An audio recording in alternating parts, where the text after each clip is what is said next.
An exclusive NBC 10 I-Team investigation now. Startling allegations against airport police. A Warwick man claims that he was roughed up, then detained in an airport jail cell for 3 hours. And now he's suing TF Green Airport for $10 million, saying his civil rights were violated. Says he was picking up his wife and 2-year-old daughter when this all happened. And the airport is fighting the lawsuit and the man's version of events. NBC 10's I-Team reporter Parker Gavigan has the video surveillance so you can see what happened. He's live in the studio tonight to break this all down for us. Parker?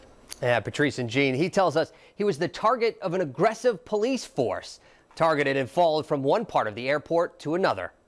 I was just saying to myself, this is a bad dream.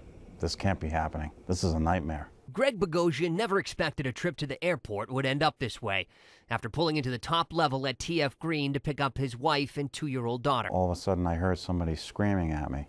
An airport police officer, he says, drove up next to him. I put my window down, move your car, and I said, my wife and daughter are coming out the door right now. And he said, I don't care. Move your effing car. Bogosian moved to the lowered level and called his wife to meet him there. Surveillance video captures what's about to happen next. Watch as he pulls the white Volvo over to curbside pickup. The officer from the encounter on the top level had followed him, and within 25 seconds of pulling the car up, the officer appears at Bogosian's window and quickly opens the driver's side door. I said, why are you bothering me? And he said to me, I've been doing this for over 20 years. Too bad I picked you tonight. Bogosian says he panicked. Totally in shock. He quickly called 911 thinking it would help. Video shows the airport officer grabbing the phone right out of his hands. Airport police, the driver's under arrest right now. This is airport police?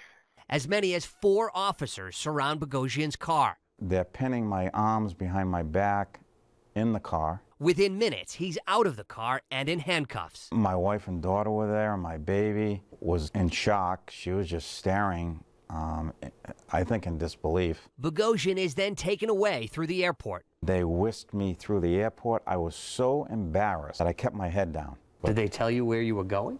No idea. Say you were under arrest, or?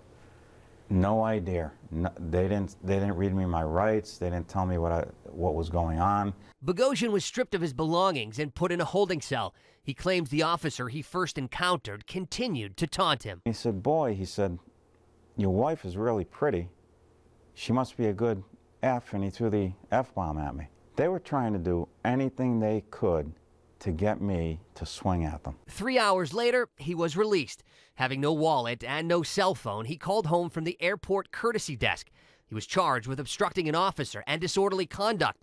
The charges, though, were quickly dropped, his attorney says, when the video surfaced. I don't want anyone to ever go through what I went through at the airport. And the airport absolutely refutes what you just heard, telling us the police force interacts with millions of people each year with respect and fairness. Airport spokesperson Patty Goldstein says, quote, we vigorously disagree with Mr. Bogosian's version of the incident, which took place over 2.5 years ago and led to his arrest. This matter has been fully investigated and our officers acted appropriately at all times. Mr. Bogosian's lawsuit lacks merit. Now, we found out the airport arrested 98 people over the last 3 years, and 10 complaints have been lodged against airport police officers during that same time. We were able to review 9 of those complaints, but the names of the officers and people who filed the complaints were withheld. The general tone of those complaints had to do with police being rude or disrespectful to airport passengers and visitors. Live in the studio tonight, I'm I-Team reporter Parker Gavigan, NBC 10 News. Parker, thanks. If you have a tip for the I-Team, call it in, 401-455-9123, or send an email, iteam@wjar.com.